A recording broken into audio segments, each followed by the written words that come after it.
yang keberapa yang dilakukan oleh korban atau almarhumnya? Aksi tawurannya masih kita dalami karena ini keterangan teman-temannya kan berbeda-beda. Ada yang bilang satu, ada yang bilang dua. Untuk prosedur ataupun penggunaan senjata api seperti apa sih, Mas? Ya, setiap anggota, ulangi, Kat. Setiap anggota Polri yang memiliki atau menggunakan senjata api atau organik senjata api kepolisian itu harus memahami prosedur atau SOP yang harus dilakukan. Karena setiap menggunakan senjata api itu ada prinsip yang harus dipahami oleh setiap anggota Polri, yaitu prinsip proporsionalitas dan pertanggungjawaban. Maksudnya apa? Penggunaan senjata api hanya dibenarkan jika proporsional terhadap ancaman yang dihadapi. Dan setelah upaya-upaya lain gagal dilakukan untuk menghentikan aksi kejahatan atau aksi lain yang berbahaya, dan hal tersebut dapat dipertanggungjawabkan oleh anggota Polri tersebut. Nah, prinsip-prinsip itu yang harus ditekankan, yang harus dimiliki, yang harus dipahami oleh setiap anggota Polri yang memiliki senjata api. Tentunya penggunaan senjata api itu dapat dilakukan karena mengancam diri satu anggota Polri yang sedang melaksanakan tugas, mengancam jiwa orang lain, atau mengancam keselamatan secara umum. Dan ancaman-ancaman itu harus dapat dipahami skala ancamannya, dan tembakan atau pengeluaran senjata api itu harus segera dilaporkan dan dapat dipertanggungjawabkan pada pimpinan. Demikian. Berarti bisa dikatakan aksi ataupun spontanitas yang dilakukan Aibda Robik ini terlalu berlebihan atau seperti apa nanti?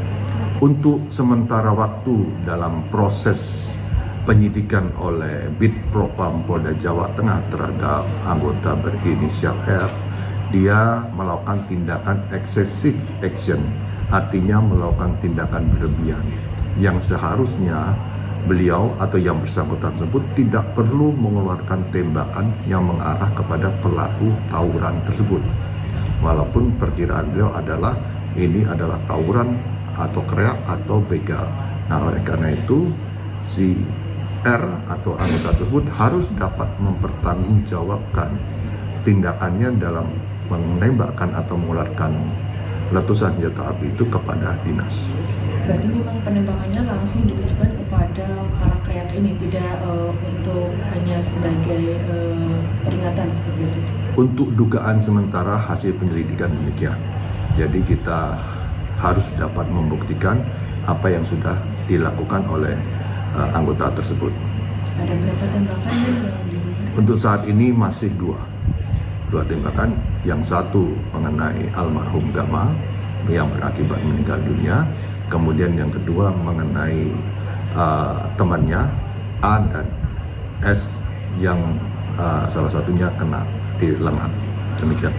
Kalau untuk dalam situasi ataupun kondisi seperti aksi tawuran, kemudian juga aksi massa yang seperti itu, sebenarnya kalau dari pihak kepolisian sendiri itu, siapapun anggotanya di bidang apapun dia menjabat, itu sebenarnya seperti apa caranya untuk membubarkan?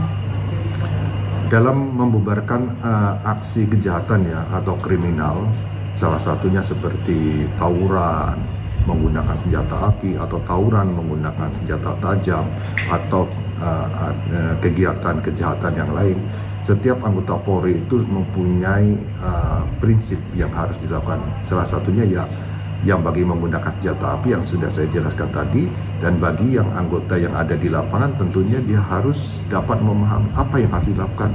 Misalnya dalam ada perkelahian orang menggunakan duel tangan kosong, dia harus bagaimana memisahkannya pun harus memahami apakah pada saat duel tangan kosong bisa dilakukan sendiri atau oleh orang lain untuk memisahkan. Kemudian polisi melihat ada duel orang menggunakan alat sajam berdua, tidak mungkin polisi memisahkan sendiri menggunakan tangan kosong. Dia butuh alat, dia butuh orang lain yang membantu untuk memisahkan atau menghentikan aksi kejahatan tersebut. atau mungkin ada kejahatan teroris dan sebagainya. Polisi mempunyai SOP bagaimana dia untuk melumpuhkan lawan yang menggunakan senjata api. Nah, oleh karena itu Polri di sini harus betul-betul profesional, mempunyai kompetensi tinggi dalam menggunakan peralatan asus kepolisian, khususnya senjata api atau alat-alat lainnya. Demikian. Kalau untuk proses ekshumasi dari korban sendiri rencananya akan dilakukan kapan dan melibatkan siapa? Untuk ekshumasi almarhum Gama di Sragen, rencana akan dilakukan hari ini, Jumat, sekitar jam 1, dilakukan oleh kedokteran forensik yang dilakukan oleh Bitdokes Polda Jawa Tengah dan akan dihadiri oleh penyidik dan pihak keluarga. Demikian. Ini berarti untuk melengkapi penyelidikan yang sedang berlangsung ya, Dan ya? Betul. Jadi proses ekshumasi itu adalah untuk memahami pemahaman bagi penyidik tentang penyebab kematian dan sebagai salah satu alat bukti pada sidang pengadilan nantinya. Ya. Terakhir, berarti bisa dikonfirmasi ulang lagi untuk kejadian sebenarnya ini memang korban ini merupakan anggota KREA ataupun gangster yang ingin atau melakukan tawuran seperti itu, bukan hanya melintas di jalan saja. Betul. Jadi memang almarhum ini memang pelaku dari aksi tawuran atau KREA dan tentunya ini naas bagi almarhum. Kita turut berbelasungkawa, kita doakan semoga almarhum diterima di sisi Allah Subhanahu wa taala. Amin ya rabbal alamin. Kalau dari informasi ataupun dari barang bukti ponsel dan lain sebagainya, ini aksi tawuran yang keberapa yang dilakukan oleh korban atau almarhum? Aksi tawurannya masih kita dalami karena ini keterangan teman-temannya kan berbeda-beda. Ada yang bilang 1, ada yang bilang 2. Tentunya ini kita fokus saja pada saat kejadian di lokasi saja dengan bukti HP yang sudah kita sita, karena di bukti HP itu ada isi percakapan mereka semua sebelum tawuran dan saat tawuran. Demikian.